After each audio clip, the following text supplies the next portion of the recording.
The photograph shows an area of land where golfers can practice their golf shots. এটাকে top golf বলে। So I visited this a place like this, not this specific place. So it's really interesting and অনেক entertaining. The distances are marked out along the land in front of where the golfers stand to measure the distance traveled by the ball. Two levels are available. If lower level is used, the ball lands at the same height from which it was hit. If higher level is used, this enables the ball to be hit further. Guys, আমি কোয়েশ্চেনও যাব না, আমি এই পার্টটাকে একটু clear করে নাও যে lower level থেকে করলে যেই ডিসটেন্স রিচ করে হায়ার লেভেল থেকে করলে কেন একটা গ্রেটার ডিসটেন্স ট্রাভেল করতে পারে। একটু ট্রাই করো তো দেখি সবাই। হায়ার লেভেল থেকে শুট করলে, উপর থেকে শুট করলে why does it travel further? এটার অ্যানসার কি দিবা? ধরো এইটাই কোশ্চেনে আসলো একটা, how would you answer this part? ফ্লাইটটা বেশি। yes exactly, because time of flight বেড়ে যাচ্ছে, আমার হাইট বেড়ে যাওয়ার কারণে টাইম অফ ফ্লাইট বেড়ে যাচ্ছে। বেশিক্ষণ ধরে ট্রাভেল করা মানে কি? বেশি ডিসটেন্স ট্রাভেল করা, because horizontal speed তো আমার সেম। সবাই পার্টটা বুঝতে পারছো? টাইম অফ ফ্লাইটের পার্টটা মাত্র যা বললাম? yes sir. okay.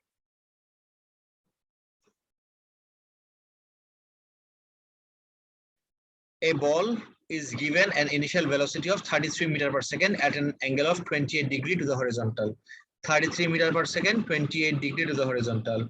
When hit from the lower level, this ball traveled a horizontal distance of 92 meters before landing. Use of higher level increases the horizontal distance traveled before landing 10 meters. Higher level থেকে shoot করলে extra 10 metre নাকি আরো যায়। Deduce whether an upper level at a height of 4.5 meters would be sufficient to produce this increased. You should ignore air resistance. আগে বলো question বুঝছো নাকি সবাই? গাইস এই পেপারে কোশ্চেন বুঝাটাই সবথেকে বড় চ্যালেঞ্জ। কেউ যদি কোশ্চেনটা না বুঝতে পারো আমাকে প্লিজ এখনই জিজ্ঞেস করো। স্যার এখানে এটা বলতে চাইতেছে না যে 102 মিটারের জন্য ভার্টিক্যাল ডিসটেন্সটা কত? ভার্টিক্যাল 102 মিটার, 102 মিটার পাইলা স্যার বলো increases the horizontal distance traveled before landing by 10. oh sorry sir, 102 না তো, বলছে যে উপর লেভেল থেকে শুট করলে এক্সট্রা আরো 10 মিটার ট্রাভেল করে। আমি তোমাকে এই জায়গায় একটু এঁকে দেখাই দেই যে ওরা কি মিন করছে। এটা আমার গ্রাউন্ড লেভেল, আমি যদি এই লেভেল থেকে শুট করি তখন দিস ইজ মাই ট্র্যাজেক্টরি।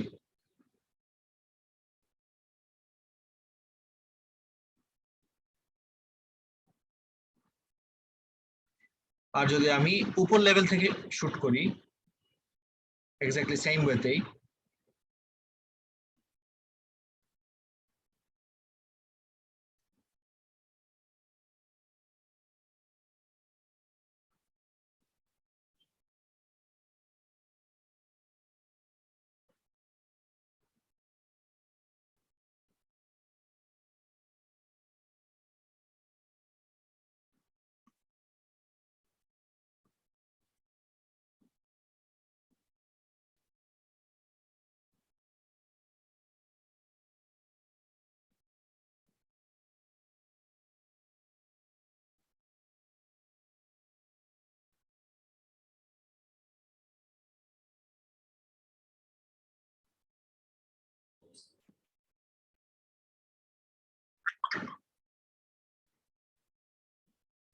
এখান থেকে শুট করলে এতটুকু রিচ করে, কিন্তু যদি আমি এই হাইট থেকে শুট করি হাইটের ভ্যালু হলো 4.5 মিটার, তাহলে এই এক্সট্রা কিছু ডিসটেন্স ট্রাভেল করতে পারে।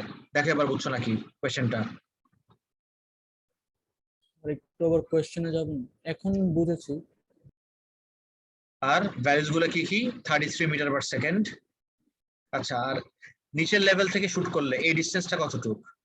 দিস ডিসটেন্স এটা দাও আছে 92 মনে হয়। This distance is 92 meters.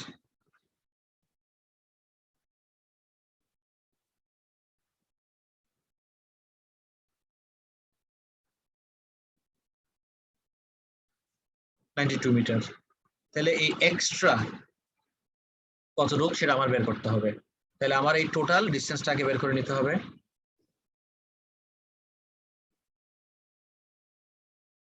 কি কি জিনিস জানি, একটা হলো given an initial velocity of 33 meter per second, this is 33.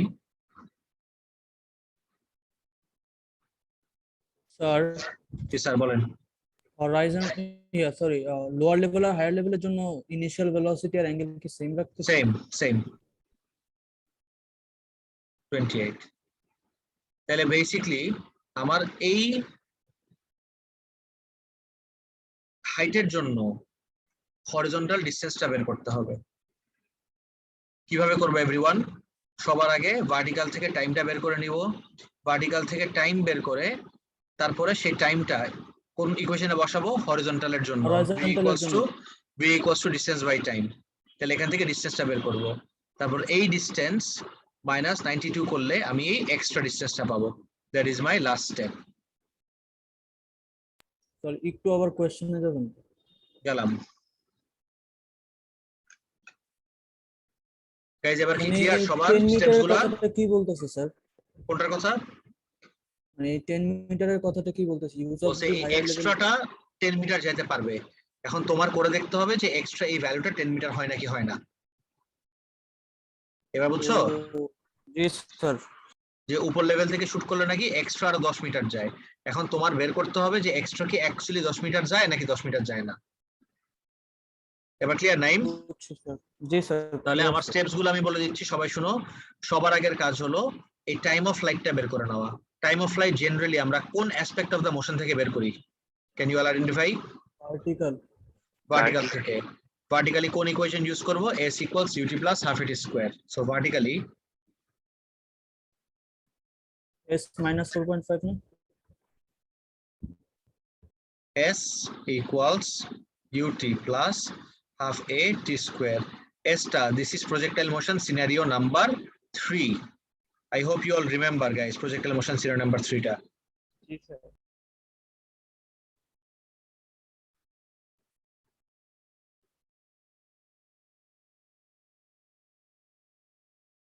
This is projectile motion scenario number 3. তাহলে s এর ভ্যালু কত নিব মনে আছে?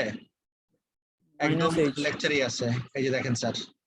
কারো যদি মনে না পড়ে, this is your lecture sheet, -h। কারণ কি? যে এই যে লেভেল থেকে ও শুট করলো এই এইচটা ওই লেভেলের নিচে, এই জন্য নিচে হওয়ার কারণে -h।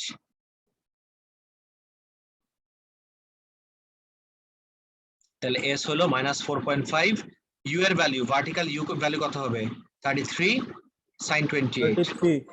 33 না, 33 sin 28 প্লাস হাফ এর ভ্যালু কত নিব? Double motion free fall -9.8। -9.8 আর এখান থেকে আমি 81 -9.81, এখান থেকে আমি টিটা বের করব। Once I find out the t from here, এই টিটা নিয়ে আমি কোথায় বসায় দিব? হরিজন্টালিতে।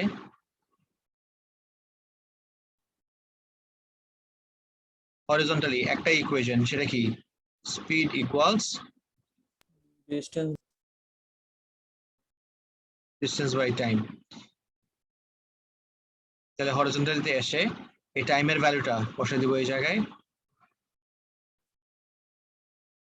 স্পিডের ভ্যালু তো জানি 33 cos 28। 33 cos 28 is the horizontal speed.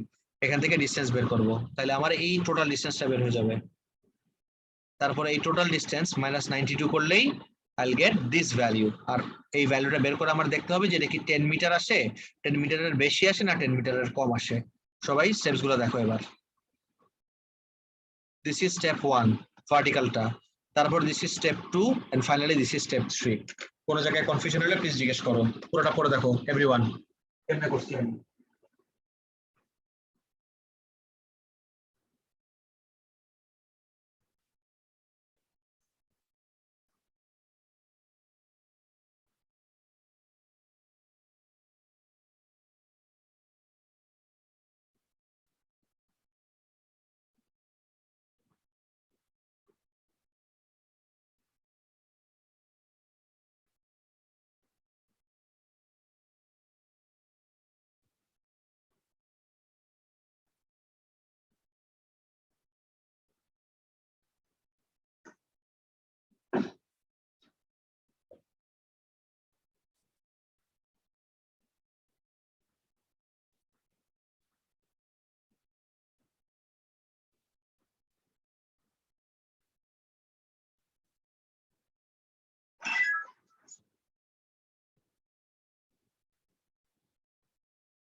Sir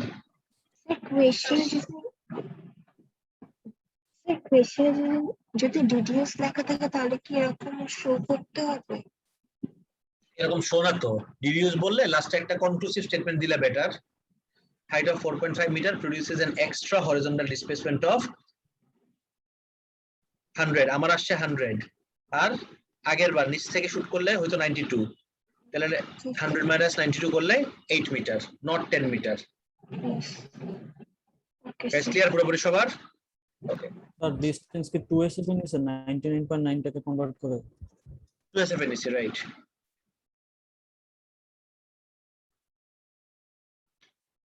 দেখো, your answer to part A did not consider the effect of air resistance. খুবই কম কোশ্চেনই আমার air resistance নিয়ে কথা বলে। The trajectories of motion of the golf ball with air resistance and without air resistance are shown. একটা with air resistance, একটা without air resistance। এটা হলো without air resistance, একটা higher height আর একটা longer range, কিন্তু air resistance সহ smaller height R smaller range. Explain the differences between the two parts. আমি যে ব্লু ফন্টে লিখে দিছি পুরো জিনিসটা একটু পড়ো তো সবাই, ব্লু ফন্টের পার্টটা।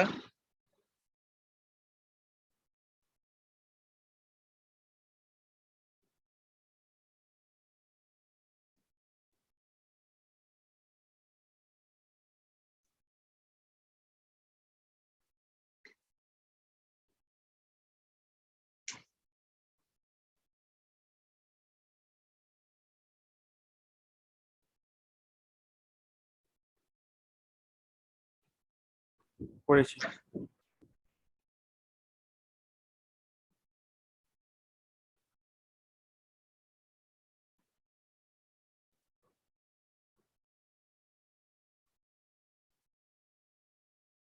অ্যানসারটা দেখো এবার। When moving up, weight and vertical component of air resistance act on the ball, increasing the resultant force. Resultant force opposite direction to the motion যদি increase করে, আমার deceleration ও increase করবে, therefore আমার maximum height-টা would be lower.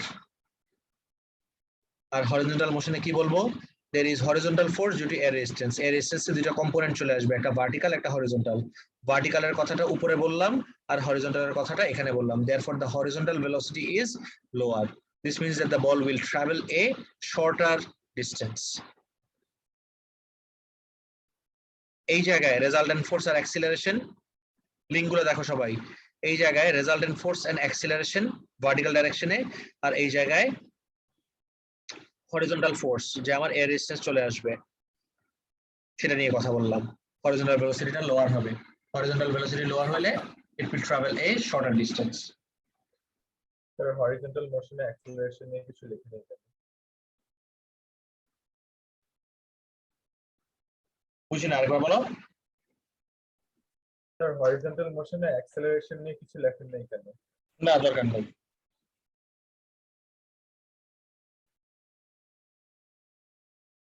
কিন্তু চাইলে লিখতে পারো যে হরিজন্টালিও আমার স্পিডটা কনস্ট্যান্ট থাকবে না, এর রেজিস্ট্যান্স যদি থাকে হরিজন্টালিও ডিসেলারেট করবে, এটা বলতে পারো।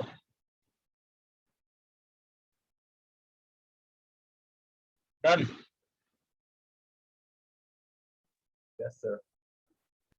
চলো নেক্সটে চলে যাই।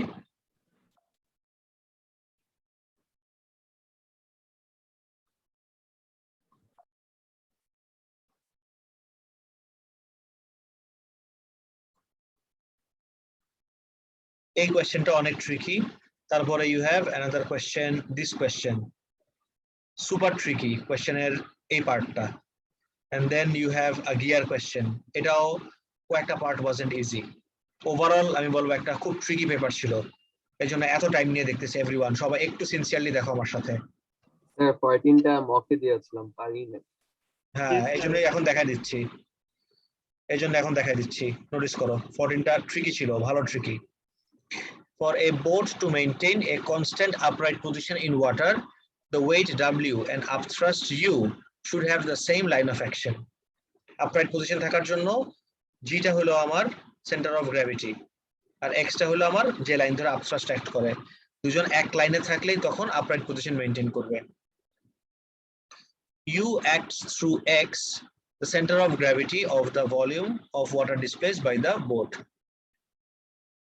ইউটা জিনিসটা দেখো x through x আর এই জিনিসটা কি is the center of gravity of the volume of water displaced by the boat.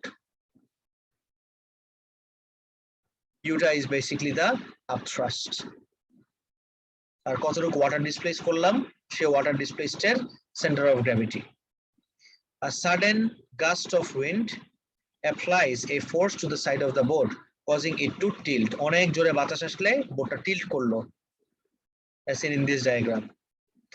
The lines of action of W and U move apart a distance d as shown below. এবার কিন্তু আর এক লাইনে নাই kite হয়ে যাওয়ার কারণে ওর জি জি এর জায়গায় থাকবে কিন্তু এবার ওয়াটার ডিসপ্লেসটা কিন্তু একটা ডিফারেন্ট ভলিউমে এইজন্য এই এক্সটা শিফট করবে টু দ্য রাইট তারপর বলছে explain the effect of the moment UD তুমি যদি জিটাকে সেন্টার অফ গ্র্যাভিটি ধরো ক্যান ইউ আইডেন্টিফাই ইউটা কোন মোমেন্ট ক্রিয়েট করতেছে ক্লকওয়াইজ আর অ্যান্টি ক্লকওয়াইজ Anti-clockwise. এক্স্যাক্টলি তাহলে ও টিল্ট হওয়ার কারণে Yuta will create an anti-clockwise moment and bring the boat to its original position. The question asks to explain the effect of the moment. You need to address the direction and contextually assess what will this moment do to the tilted ship. Shipটা tilted আছে এখন এই ডাইরেকশনে তাহলে moment যদি anti clockwise হয় anti clockwise মোমেন্টের কারণে the boat will be brought in its initial position. পয়েন্টগুলো দেখো সবার ক্লিয়ার নাকি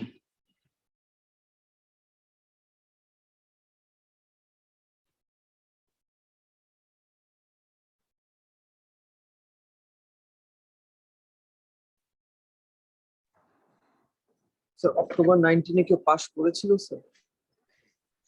গুড কোয়েশ্চেন হ্যাঁ অনেকেই পাস করছে বিকজ গ্রেড বাউন্ডারি অনেক লো ছিল did I show you the grade boundary for October 19 একটা সেকেন্ড দাঁড়াও দেখাই দিচ্ছি তার এখানে দেখাই দিই এটা তোমরাও চেক করতে পারবা কিভাবে চেক করতে হয় সেটা দেখাই দিচ্ছি সবাই একটু দেখো just type in raw to UMS converter at Excel first টাই qualification.pearson যেটা এটাতে যাবা কারো একজনের ক্যামেরা অন একটু ক্যামেরাটা অফ করবা প্লিজ অনেক ল্যাগ করতেছে আজকে লাইন দেন চুজ তোমার স্পেসিফিকেশন হলো ইন্টারন্যাশনাল এ লেভেল আর we are discussing October 19 October 19 কার জানে কেমন আছে একটু অফ করতে বলবেন অনেক লাইক করতেছে কিছু বুঝতে আমি তো পারতেছি না। কয়েকবার বললাম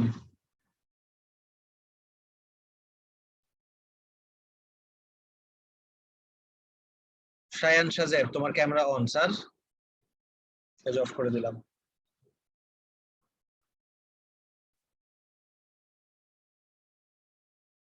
October 18 October 19 this is the paper দেখি তো 50 তে কি আসে 50 তে 114 still an A 45 A A okay 43 44 A A ছিল this was October 19 unit 1 44 A A 44 কি খুব আনরিয়ালিস্টিক এই পেপারে আনা guys what do you say না স্যার 44 কিন্তু এত কঠিন লাগতেছে না আমার কাছে তার টোটাল মার্কস কত 80 and always remember this is the mark that counts because তোমার সার্টিফিকেটে কিন্তু র মার্ক থাকবে না তুমি 80 তে কত পাইছো সেটা থাকবে না তোমার খালি এই ইউএমএস মার্কগুলো থাকবে did you know this everyone সার্টিফিকেটে জি স্যার ফার্স্ট ক্লাসে বলেছিলেন হ্যাঁ তো তোমার টার্গেট থাকবে হলো এই ইউএমএস টা নিয়ে কাজ করা স্যার কনভার্ট করে কিভাবে কনভার্ট করে এটা হলো স্কেলিং হয় ঠিক আছে যে কত র মার্কে কত ইউএমএস দিব দ্যাট ডিপেন্ডস অন তোমার কতজন এক্সাম দিছে এক্সামিনীদের ইয়ে কিরকম ছিল পারফরম্যান্স কিরকম ছিল সেটার উপর বেস করে বুঝছো ইয়েস স্যার অলরাইট তারপর দেখি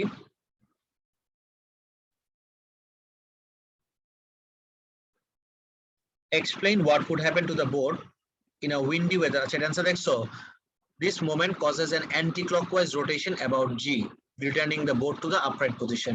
Very few people got this part right, and all the other parts of this question. খুবই অল্প স্টুডেন্ট এগুলো অ্যান্সার করতে পারছে। দেখি, explain what could happen to the boat in windy weather if the center of gravity G were higher. এই ডায়াগ্রামটা আমি বানাইছি তোমাদের জন্যই, প্লিজ খেয়াল করে দেখো। আমি ডাইরেক্টলি অ্যান্সারে চলে গেলাম। জি যদি হায়ার হয়, হায়ার হইলে এই ডিসটেন্সটা কি বাড়বে নাকি কমবে খেয়াল করে দেখো তো। জি যদি এই জায়গার থেকে উপরে চলে যায়, if G goes over here, তাহলে আমার এই ডিসটেন্সের ভ্যালুটা এটা কি বাড়লো নাকি কমে গেল খেয়াল করে দেখো তো। কমে গেল। কমে গেল। কমে গেছে। যদি এই ডিসটেন্স কমে যায় তাহলে আমার অ্যান্টি ক্লকওয়াইজ মোমেন্টের ভ্যালুও কমে যাবে, তাহলে শিপটা will not return to its original position খুব easily. Center of gravity is higher, the distance d will be smaller. Just চিন্তা করো, আমি ডায়াগ্রাম দিয়ে দেওয়ার পরেও মেবি তোমাদের একটু প্রবলেম হচ্ছে। এই ডায়াগ্রামটা অ্যান্সারের ভিতরে ছিল না, I made this diagram for you all, যেন দেখে ইনস্ট্যান্টলি রিলেট করতে পারো। The anti-clockwise moment will also be smaller. Distance কমে গেলে anti-clockwise moment কমে গেল, therefore the ship will be less stable. সবার ক্লিয়ার? জি স্যার। আমার স্যার, জি স্যার বলেন। আর একটা প্রশ্ন ছিল, বলো না। এই যে হায়ার যে বলতেছে এটা কি ডটেড লাইনের উপর দিয়ে না জি যেখানে ছিল ওইখান থেকে হায়ার? না, ডটেড লাইনের উপর of course, because centre of gravity তো আমার এই লাইন ধরেই অ্যাক্ট করবে। ডটেড লাইনের উপরে হায়ার হলো। লিখছি স্যার, এটাতে আমাকে 2 মার্ক দিছে, পড়াশোনা করতে। হ্যাঁ পড়ো। আমি বলছি the center of gravity is higher, so clockwise movement of the boat will also be greater since weight of the boat would be greater, so it would tilt greater and water weight কেমনে might greater enter হলো? the boat. Centre of gravity higher মানে কি আমার wait বেড়ে গেছে? না, centre of gravity higher মানে হলো এখন weight একটা of fluid displace sir. Weight of fluid displace higher কেমনে হলো? Weight of fluid displace higher তো কোথাও বলে নাই, বলো। জি বুঝছো? স্যার। আমি বুঝতে পারছো এবার?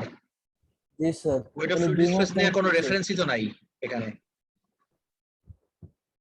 আমার খালি এই ডিসটেন্সটা নিয়ে কথা বলতে হবে। জি যদি উপরে উঠে যায় এই ডিসটেন্সটা কমে যাবে, ডিসটেন্স উইল বি স্মলার, তাহলে anti clockwise moment will also be smaller, তাহলে শিপটা will not be very stable, it will be less stable. বিতে আসো।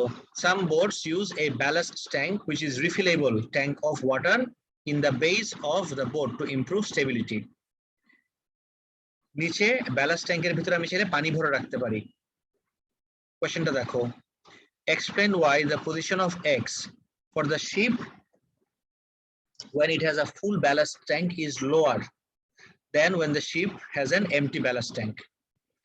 Empty ballast tank এর জন্য G এর ভ্যালু X এর উপরে,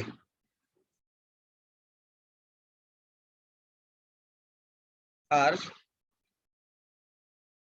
যখন ফুল ব্যালাস্ট ট্যাঙ্ক হয়ে যায় তখন X টা G এর উপরে চলে যায়।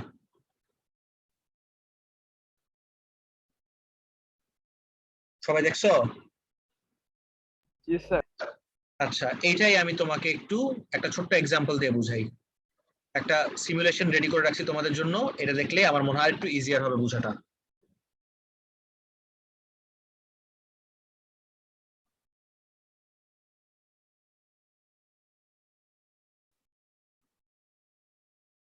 একটু ওয়েট করো।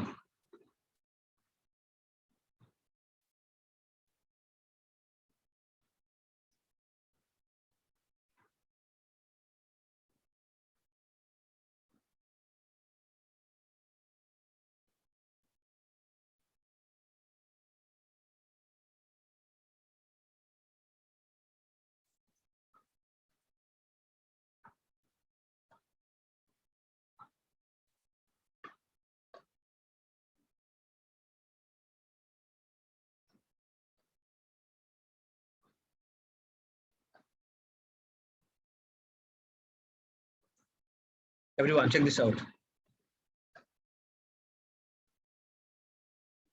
Okay, so I have a container full of water. সবাই স্ক্রিন দেখতে পারতেছো ক্লিয়ারলি?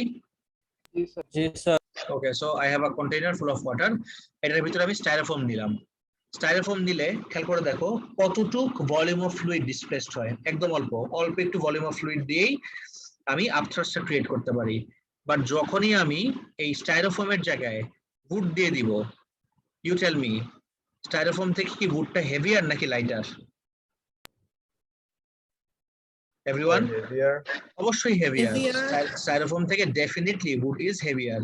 সো যখন আমি উড দিচ্ছি, খেয়াল করে দেখো তো, এখনো ভেসে আছে, কিন্তু একটা greater volume of fluid is now displaced. Now a greater volume of fluid has to be displaced to create the upthrust. ব্যাস বেড়ে যাওয়ার কারণে। এই কনসেপ্টটা এবার এখানে অ্যাপ্লাই করো তো। এই জায়গা আর এই জায়গা ডিফারেন্স কি? ব্যালাস্ট ট্যাঙ্ক যদি এমটি থাকে তাহলে আমার ওয়েটটা কম, আর ব্যালাস্ট ট্যাঙ্ক ফুল থাকলে আমার ওয়েট বেড়ে যাচ্ছে। সো ওয়েট যদি বেড়ে যায় তাহলে আমার ওয়েটটাকে ব্যালেন্স করার জন্য আপথ্রাস্টেরও বেশি বেড়ে যাওয়া লাগবে। এখন গ্রেটার আপথ্রাস্টের জন্য a greater volume of fluid must be displaced.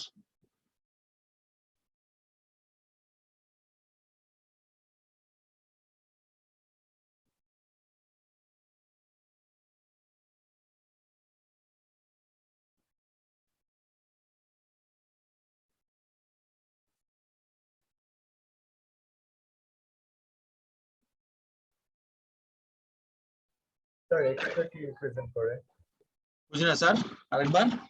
Sir x দিয়ে কি বোঝানো হচ্ছে এখানে? x টা হলো centre of gravity of the water. x is the center of gravity of water.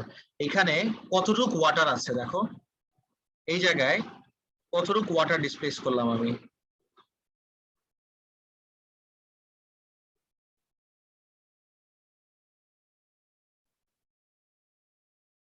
এতটুকু ওয়াটার ডিসপ্লেস করলাম, কিন্তু এইবার চেক দিস আউট।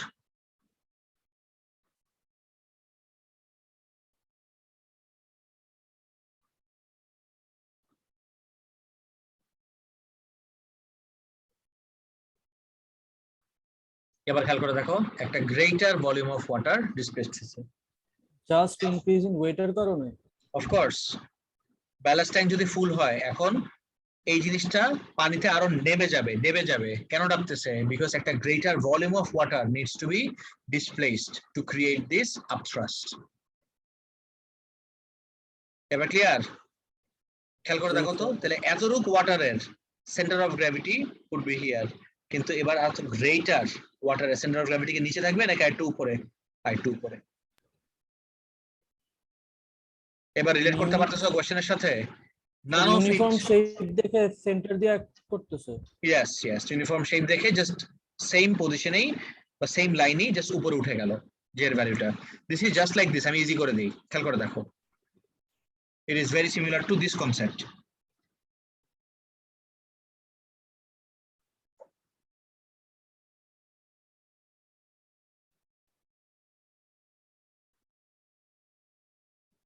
আমি একটা ফ্লাওয়ার ভাস নিলাম,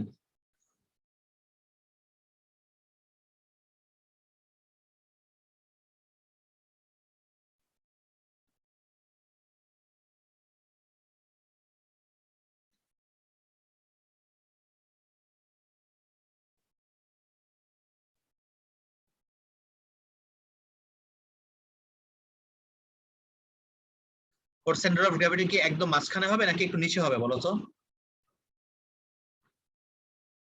নিচে হবে। somewhere over here. এখন আমি যদি পুরোটাকে ওয়াটার দিয়ে ফিল আপ করে ফেলি, হোয়াট ডু ইউ থিঙ্ক? এবার সেন্টার অফ গ্র্যাভিটিটা কি এই জায়গায় থাকবে নাকি এবার একটু উপরে যাবে?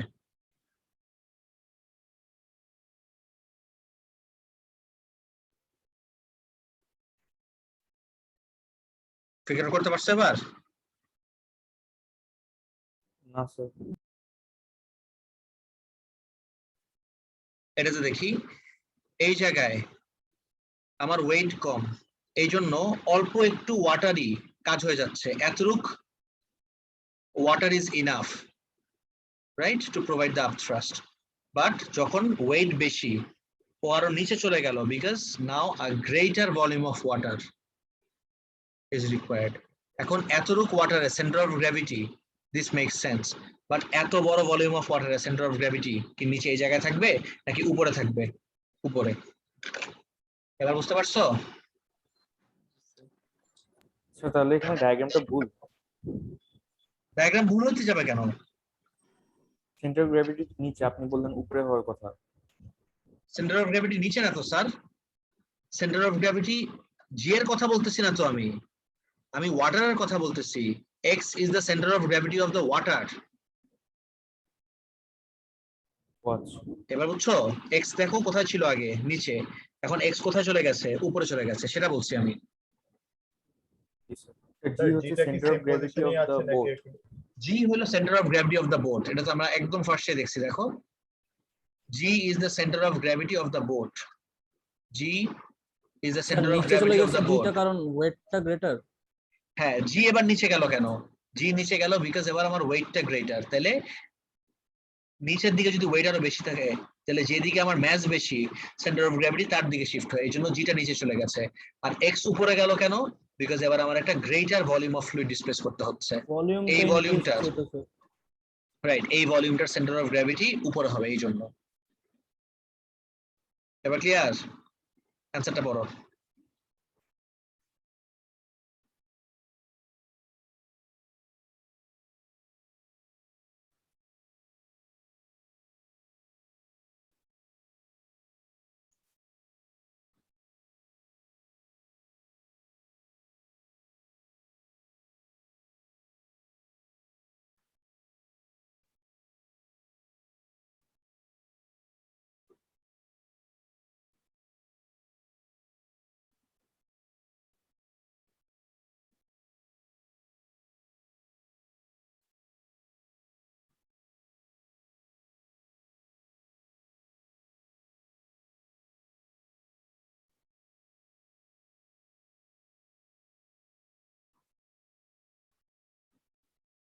গাইস, পয়েন্টস গুলো ক্লিয়ার সবার? জি Okay. Explain a disadvantage of using a full ballast tank when the boat is moving through water. This is interesting and not hard. এই পার্টটাই ছিল যেটা তেমন একটা কঠিন ছিল না। ফুল ব্যালাস্ট ট্যাঙ্ক নিয়ে যদি তোমার মুভ করতে হয়, তখন খেয়াল করে দেখো, একটা greater surface area of the BOT is in contact with water. তুমি বোটের যত বেশি ওয়াটারের সাথে কন্ট্যাক্টে থাকবে, তোমার ড্র্যাগ ফোর্স তত বেশি হবে নাকি কম? এভরিওয়ান? বেশি। তত বেশি ড্র্যাগ ফোর্স অ্যাক্ট করবে। This is your answer. আনসারটা পড়ে দেখো। When the ballast is full, a greater surface area of the boat is in contact with water, because এবার আরো বেশি পানিতে ডুবে আছে, বেশি part of the boat is underwater, immersed in water. That a greater surface area of the boat is in contact with the water, এই জন্য একটা greater drag force will act on the boat. Sir এখানে wait নিয়ে লিখবো না? বুঝি নাই। ওয়েটের কোনো ইস্যু না তো, আমাকে when it is moving বলছে, তাহলে কি ওয়ার্ডটা হলো মুভিং, মুভ করার সময়, বুঝছো? The keyword is moving.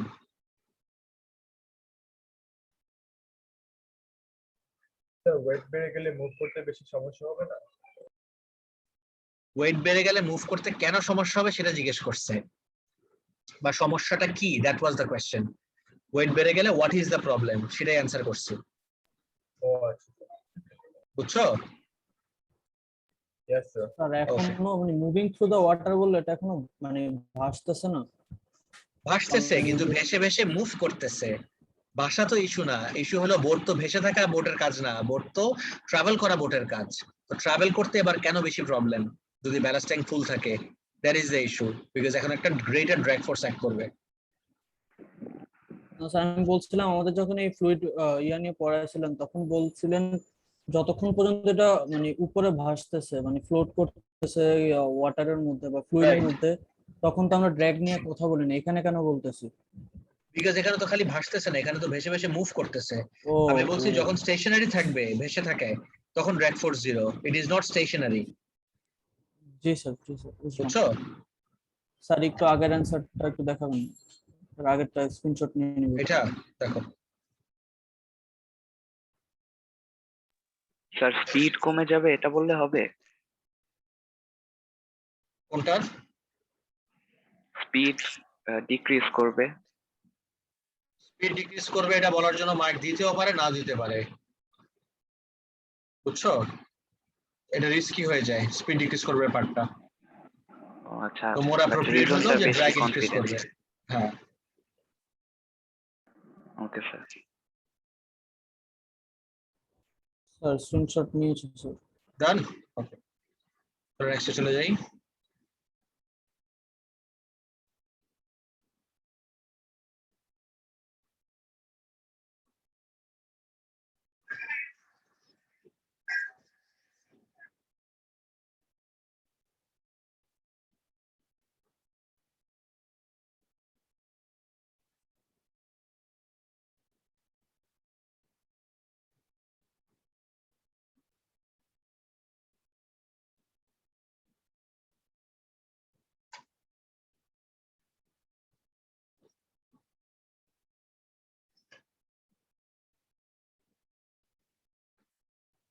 শেষ সবার, তাহলে নেক্সট আসি।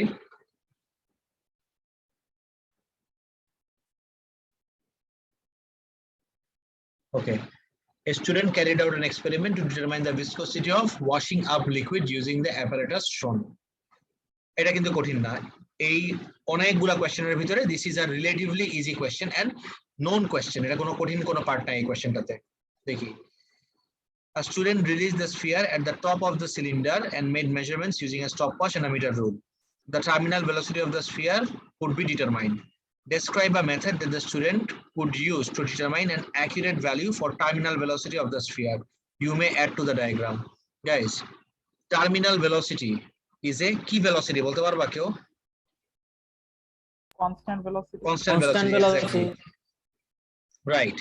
তাহলে এই পুরো এক্সপেরিমেন্টটার মেইন অবজেক্টিভই হলো টার্মিনাল ভেলোসিটি রিচ করা।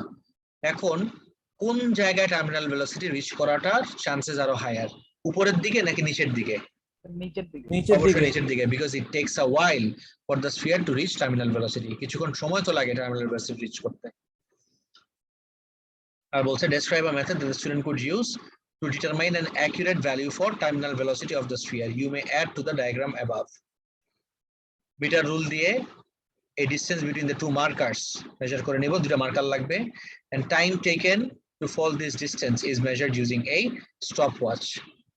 রিপিট করব, অ্যাভারেজ করব, আর এই ডিসটেন্স ডিভাইডেড বাই এই টাইম করলে আমি কি পেয়ে যাব? আমার টার্মিনাল ভেলোসিটি। পয়েন্টসগুলো দেখো উপরের একটু সবাই। ডিসটেন্সটা নেন নাই কারণ যে টার্মিনাল ভেলোসিটি রিচ করতে টাইম লাগে। Correct, exactly. আমি উপরের জায়গাটা নেই নাই বিকজ টার্মিনাল ভেলোসিটি রিচ উপরে একদম শুরুতে নাও করতে পারে, ইট টেকস আ ওয়াইল। এজন্য একদম সেফ সাইডে থাকার জন্য আমি নিচের দিকে ডিসটেন্সটা নিলাম। সবাই পাঁচটা পয়েন্ট দেখো।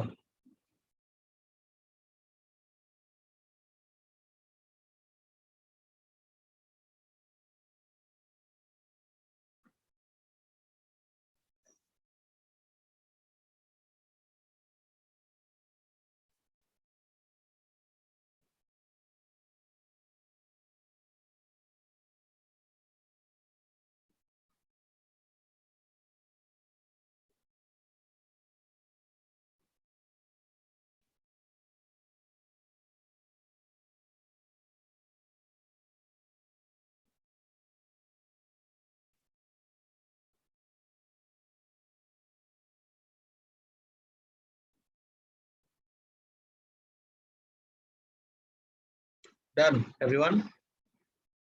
জি স্যার।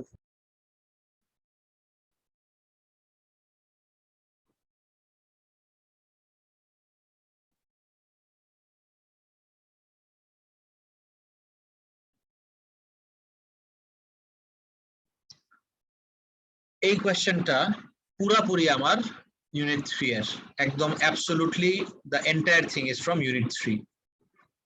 ইউনিট 3 যেহেতু এখন আমরা পড়ি নাই, এটা তোমার কাছে দেখে একটু কঠিন লাগতে পারে, এর জন্য আমি কোনো পয়েন্টার দিছিলাম না। আচ্ছা, খেয়াল করে দেখো। According to the equation v equals to 2/9 r square g rho s minus rho f, the bigger the radius, radius যত বেশি হবে আমার টার্মিনাল ভেলোসিটি তত বেশি হবে। This means that it would take a smaller time for the sphere to small through the same distance. The uncertainty remains the same, but as the time decreases, the percentage uncertainty increases. Last point very likely একদম কিছু না বুঝার কিছু করার নাই sir, লাস্টের পয়েন্টটা পুরোপুরি আমার ইউনিট 3 থেকে দিছে। So 1 এর ভিতরে 2 এর ভিতরে অনেক সময় 3 এর কোশ্চেন দিয়ে দেয়। This is a very good example of that. First তিনটা পয়েন্ট দেখো, বুঝতে কারো প্রবলেম আছে নাকি? আর আমি তোমাকে একটু একটা ডেমনস্ট্রেশন ক্লাসে দেখছিলাম, ওইটা একটু দেখাই দিই।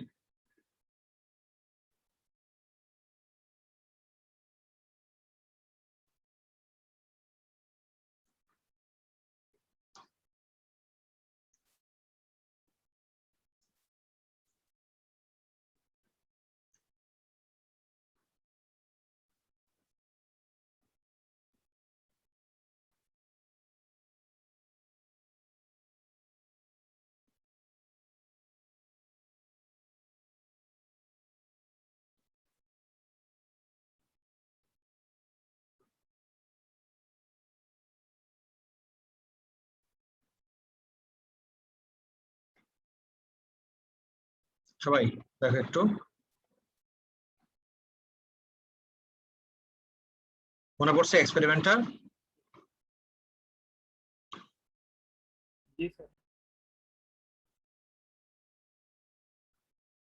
যখন আমি জুম করে দেখবো, যখন একটা স্মল স্ফিয়ার ড্রপ করতেছি, look at the time it takes to ফল।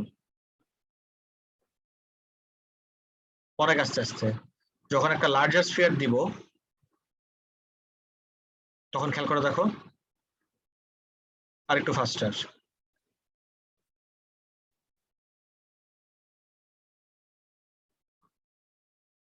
এর থেকে যদি লার্জার দেই আরো ফাস্টার, এর থেকে লার্জার দিলে আরো ফাস্টার।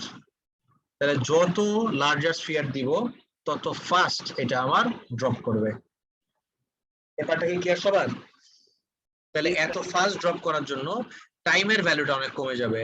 আর একটা অল্প ভ্যালু মেজার করা, আমার রিয়াকশন টাইম আছে হ্যান ত্যান, এই সবগুলা মিলায় একটা স্মল ভ্যালু মেজার করাটাতে পার্সেন্টেজ আনসার্টেনটি বেশি থাকে। লাস্টের পয়েন্টটা না বুঝলেও হবে, কোনো অসুবিধা নাই, বিকজ লাস্টের পার্টটা তুমি আরো ক্লিয়ারলি বুঝবা যখন আমরা ইউনিট 3টা দেখবো।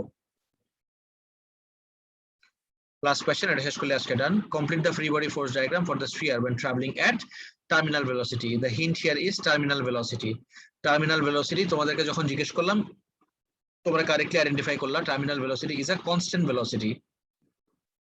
সো কোনো কিছু যদি কনস্ট্যান্ট ভেলোসিটিতে ফল করতে থাকে, কনস্ট্যান্ট ভেলোসিটিতে ফল করা মানে হলো ওর উপরে ফোর্সেস গুলা ব্যালেন্সড। তাহলে wait will be equal to upthrust plus drag. Weight always acts vertically downward and upthrust acts upward. Since the sphere is moving downward, the drag must be in the opposite direction. Dragটা আমার উপরে, but length of the arrows খেয়াল করে দেখো, length of the arrows are equal. Length of the arrows একদম measure করে equal হতে হবে।